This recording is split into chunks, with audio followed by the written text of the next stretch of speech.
વચગાળાના બજેટને આડે હવે માત્ર એક દિવસનો સમય બાકી છે, ત્યારે જુદા જુદા વર્ગો કેન્દ્ર સરકાર સમક્ષ મીટ માંડીને બેઠા છે। દરેકને બજેટ સાથે પોતાની આશા અને અપેક્ષાઓ છે, ત્યારે ઝી24 કલાકે ગુજરાતના ઉદ્યોગકારોનો મત જાણવાનો પ્રયાસ કર્યો। જુદા જુદા ઉદ્યોગોને બજેટથી શું અપેક્ષાઓ છે, શું ઈચ્છે છે ઉદ્યોગકારો, જોઈએ અહેવાલમાં।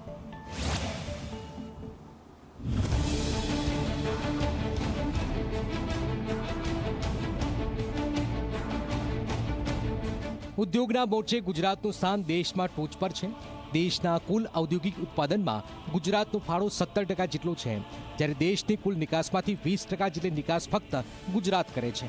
એટલે કે ઉદ્યોગો ગુજરાતના વિકાસના કેન્દ્રમાં છે। કેન્દ્ર સરકાર 1 ફેબ્રુઆરીએ વચગાળાનું બજેટ રજૂ કરવાની છે, ત્યારે ગુજરાતના ઉદ્યોગકારોને આ બજેટથી ઘણી અપેક્ષાઓ છે। દરેક ઉદ્યોગોની જુદી જુદી માંગ છે। ઝી24 કલાકે રાજ્યના મુખ્ય ઉદ્યોગો સાથે સંકળાયેલા ઉદ્યોગકારોને મળીને તેમની અપેક્ષાઓ જાણવાનો પ્રયાસ કર્યો। સૌથી પહેલા વાત એન્જિનિયરિંગ ઉદ્યોગની કરીએ તો ઉત્પાદન પર નપતા આ ઉદ્યોગની મુખ્ય માંગોમાં નિપુણ માનવબળ માટે પોલિટેકનિક સંસ્થાઓની સંખ્યા વધારવાનું, તૈયાર માલ અને સ્ટાફ માટે ટ્રાન્સપોર્ટેશનની સગવડ તેમજ ધિરાણની સવલતમાં વધારાનો પણ સમાવેશ થાય છે।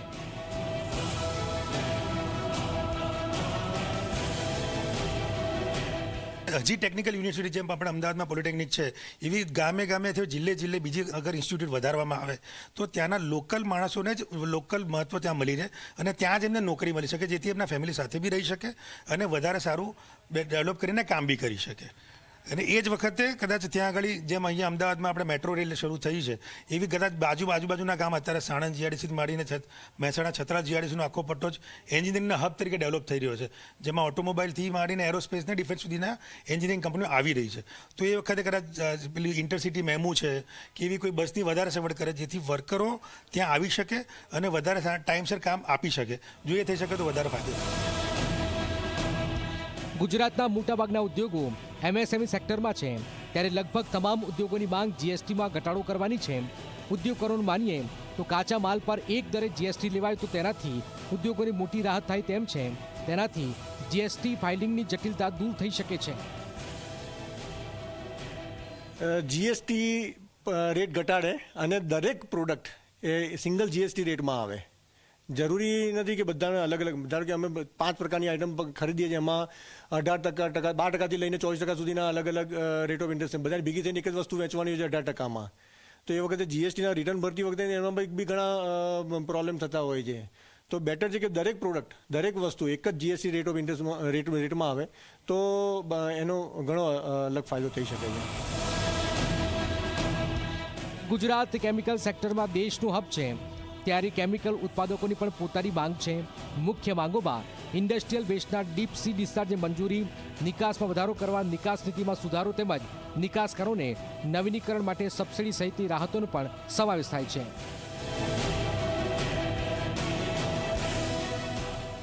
આપણે બધા જાણીએ છીએ કે જર્મની અને ભારત, આપણું ઇન્ડિયા, એ બે દરેક કેમિકલના નવા મોલિક્યુલર બનાવવા માટે, ડેવલપ કરવા માટે પહેલાં જર્મની હતું અને પછી ભારત એ ડેવલપ કરવા માટે હંમેશા અગ્રેસર રહ્યું છે। તેમ છતાં પણ આજે ભારતનું એક્સપોર્ટ ક્યાંક ને ક્યાંક ઇફેક્ટ થયું છે, ક્યાંક ને ક્યાંક ઘટ્યું છે, જેનું મૂળ કારણ છે એ એક્સપોર્ટ પોલિસી। મારી નમ્ર વિનંતી સરકારશ્રીને છે કે એક્સપોર્ટ પોલિસી ઉપર થોડીક વિચાર કરે। પ્લાસ્ટિક અને બોટલિંગ ઉદ્યોગની પણ પોતાની માંગ છે।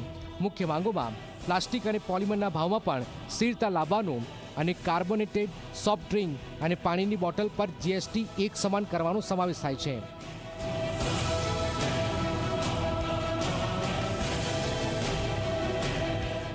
ગુજરાતમાં પેપર અને પેકેજિંગ ઇન્ડસ્ટ્રી સાથે સંકળાયેલા 2500થી 3000 યુનિટ ધમધમે છે, ત્યારે ઉદ્યોગની સૌથી મોટી સમસ્યા ભાવમાં સતત ઉતાર ચઢાવની છે। આ ઉદ્યોગ મોટાભાગે અમેરિકા અને યુરોપના વેસ્ટ પેપર પર આધારિત હોવાથી ભાવમાં સ્થિરતા જળવાતી નથી।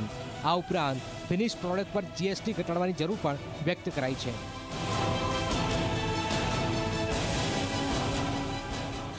પેપર ઇન્ડસ્ટ્રીનું રો મટીરિયલ, કાચું રો મટીરિયલ જે પેપર હોય છે, એ 12%ના જીએસટીના સામે 12%નું હતું, જે છેલ્લા 1.5 વર્ષ પહેલાં 12%ના ઇનપુટ સામે, રો મટીરિયલની સામે સેલિંગ એટલે કે ફિનિશ પ્રોડક્ટનું 18% કરવાના કારણે ઘણા એમએસએમઈને ઘણો જ લિક્વિડિટીનો ફરક પડે છે અને સાથે અનઓર્ગેનાઇઝ સેક્ટર હોવાના લીધે ફાઇનાન્શિયલ ઇન્સ્ટિટ્યુશન્સના સપોર્ટની બી ઘણી જરૂર છે.